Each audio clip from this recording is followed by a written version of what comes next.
Hey guys, me again with another YouTube video. Today we're going to be taking a look at this little bit of a thing.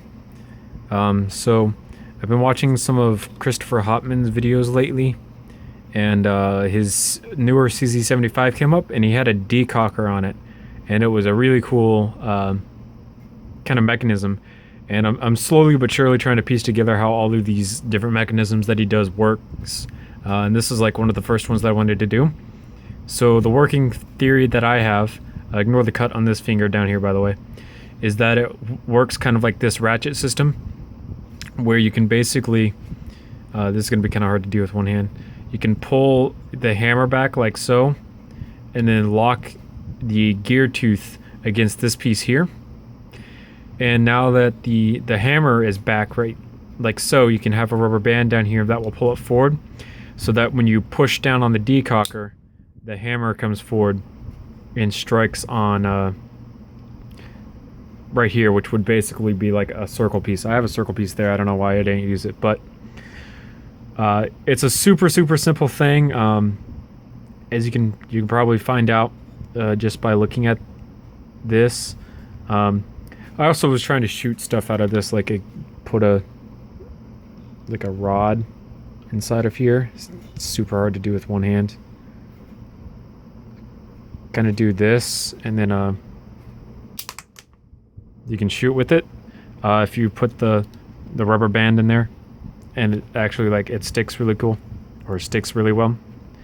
But yeah, so this was a super simple thing to do, and you could technically do it on both sides, or you could do it internally if you offset the hammer piece to move around the gear that you set up.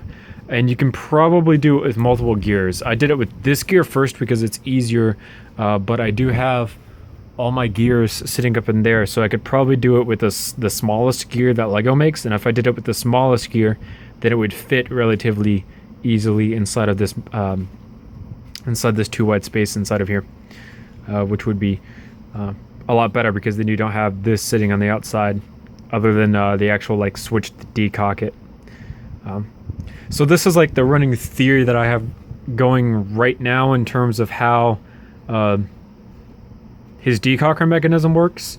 And then I think it's an auto kind of lock, so that there'd be a spring on this mechanism here and it wouldn't be loose. And then when your slide comes back from the blowback, it cocks the hammer.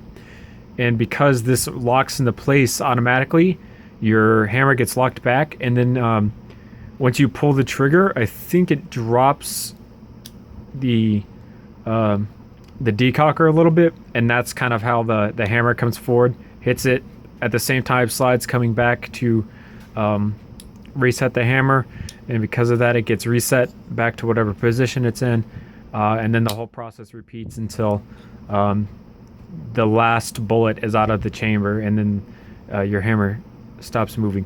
I don't know how he did the last bullet in the chamber, to be honest, but I'm going to keep dissecting his mechanisms as much as I can, because they're really cool. So yeah, we will see.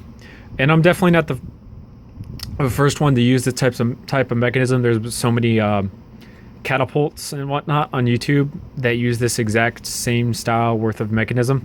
It's a really easy mechanism to build, as you can see, and it works fairly well. So yeah, that is it for this video. I'll see you guys later in another YouTube video and things like that. Thanks so much for watching.